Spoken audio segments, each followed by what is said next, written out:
হচ্ছে গিয়ে কি আমাদের ঘরে কারেন্ট নেই। তো এখন আমি মাকে বললাম যে কেন নেই। তো গাইজ এখন তো তোমরা জানো যে আমাদের ঘরে কারেন্ট চলে গেছিল। তো এবার হচ্ছে গিয়ে কি মা গুড্ডুর বাবাকে ডেকে এনেছিল। Hey guys, welcome back to my new blog. তো গাইজ এখন বাজে সকালে 9টা।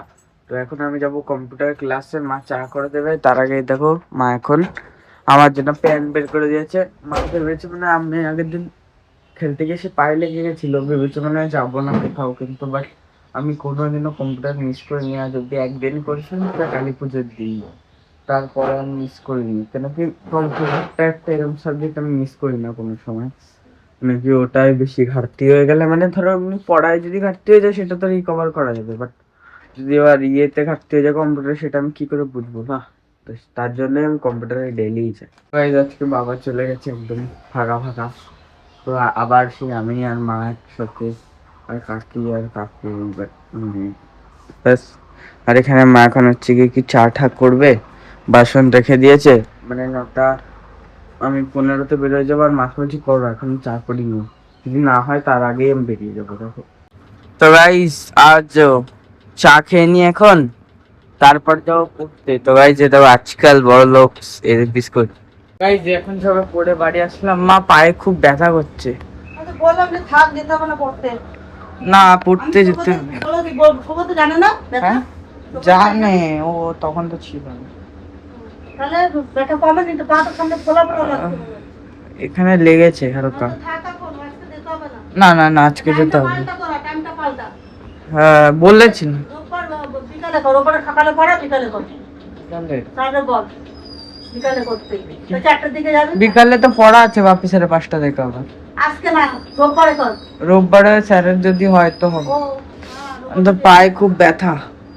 ওই যেতে হবে, থাক না, আমি স্যার ফোন করে বলে দিচ্ছি। না না না, যেতে তো হবে, হালকা ব্যথা হচ্ছে। সাইকেল চালালে আবার ব্যথা করবে। সাইকেল চালালে পা ব্যথা ঠিক হয়। হ্যাঁ, সৌগত সাইকেল চলে যাবো। রোদে দিয়ে যাবি, পিছনে বসে মাথা খারাপ নেই, কত দূর যাবি? আরে টুপি পরে যাবো। বাবা বাবা বলছে যে পিছনে বসতে না, হাত তো বাইরে গেলে। ঠিক আছে। এখন তো সবাই পড়ে বাড়ি আসলাম, পায়ে খুব ব্যথা করছে। মানে এই কভারের মধ্যে কি করে লাগালা? আমি কিছু লাগাই এই যে নোংরা। তাহলে ওখান থেকে লাগ।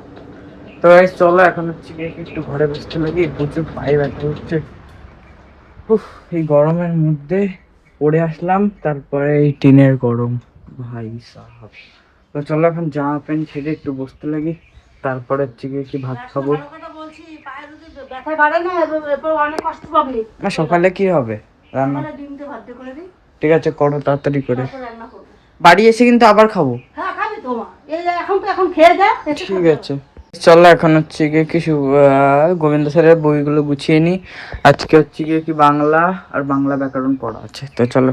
বলছি তো। এই যে দেখো মা এখন রান্না করছে ভাত আর ভাত ভাজা আর কি। এই দেখো মা, তুমি খাচ্ছ কেন? ও, না খেতেই পারো, সেটা বড় কথা না। গ্যাস কমিয়ে দেবো। তো গাইস যে দেখো, যখন একদম খাবার কিছু থাকে না, রাত্রে ভাত বেঁচে থাকে আর মা এটা বানিয়ে দেয়, তোমরা তো জানোই, এটা আর ডালের বড়ার তরকারি আমার সেই ফেভারিট। এই দুটো আমার সেই ভালো লাগে। তো গাইস চলো এখন হচ্ছে গিয়ে কি খেয়ে নিই, তারপরে স্নান করে যাব পড়তে। গোবিন্দ চলে গেছে। হচ্ছে গিয়ে কি আমাদের ঘরে কারেন্ট নেই। তো এখন আমি মাকে বললাম যে কেন নেই, কিন্তু কেন কি বাড়ির সবার আশেপাশে সবার আছে। এই দেখো ভাই, এই দুটো বাড়ি আর আমাদের কারেন্ট ছিল, কারেন্ট আছে। তখনই গেছিল, ছিল কিন্তু আমি খেয়াল করে বলতে পারছি তো, কারেন্ট ডাকবো, ওরঙ্গ তো আসতো, ডাকলেই চলে তা আসতো। কি হয়েছে, এটা কি প্রবলেমটা কি? মিটারে আছে, লাইন আছে, কিন্তু আমাদের ঘরে জ্বলতেছে না। তো ভাই যখন কি সমস্যা আছে কে জানে, ঘরে কারেন্ট নেই। আর দেখো গরমের মধ্যে এখন পড়তে এসি সারাদিন, আর এখন কারেন্ট নেই ঘরে, কি বলবো সত্যি। তো গাইজ এখন তো তোমরা জানো যে আমাদের ঘরে কারেন্ট চলে গেছিল। তো এবার হচ্ছে গিয়ে কি মা গুড্ডুর বাবাকে ডেকে এনেছিল, তো যে ইয়ে করার জন্য, লাইটটা ঠিক করার জন্য, কেন কি ওর বাবা এইসব কাজ বাজ করে। তো এবার কি হয়েছে, ওর বাবা এবার আমাদের ওখানে কোথাও একটা বাড়ি খেয়েছে, হয়তো কোমরে মোচকা লেগেছে। তো এবার ওর বাবাকে বাড়ি ঠাড়ি দিয়ে আসলাম, তো লেগেছে একটু, এখন শুয়ে আছে। তো একটা খারাপ জিনিস হলো এটা একটা, যে এসছে এত কাজ করে এসেছিল কষ্ট করে, তো একটু খারাপই লাগছে বলবো। ওটা উচিত হয়নি আর কি, মানে ওর বাবা সব কাজেই ডাকলে আসে ঠাসে এমনি, আর কোনো সময় মানা করেন না। তা বললো ঠিক আছে যাও, আমি 10 মিনিট পরে আসছি। তখন আছে শুয়ে, মোটামুটি ভালোই আছে। তো আমাদের বাড়িতে দেখো এখন কারেন্ট নেই। এখন আমি সুভাষ স্যারের পড়া করবো, কেন কি সুভাষ স্যারের পড়া হয়নি। আর কালকে সকালে যাবো পড়তে, সুভাষ স্যারের পড়া না করে যদি যাই স্যার খুব মারবে। তো এখন হচ্ছে কি পড়তে বসবো। আর ঘরে তো জানোই গরমে কিরকম গরম, তো এখন আমি বাইরে গিয়ে পড়তে বসি, একটুখানি দেখি বাইরে একটু বসা যায় কি। এই যে দেখো এখন কারেন্ট নেই, তো আমি এখানে টর্চ লাইট জ্বালায় বাইরে বসে পড়ছি, পুরো অন্ধকারে দেখো। এখন এই যে সবে গুড্ডুদের বাড়ি থেকে এই যে বাড়ি আসলাম।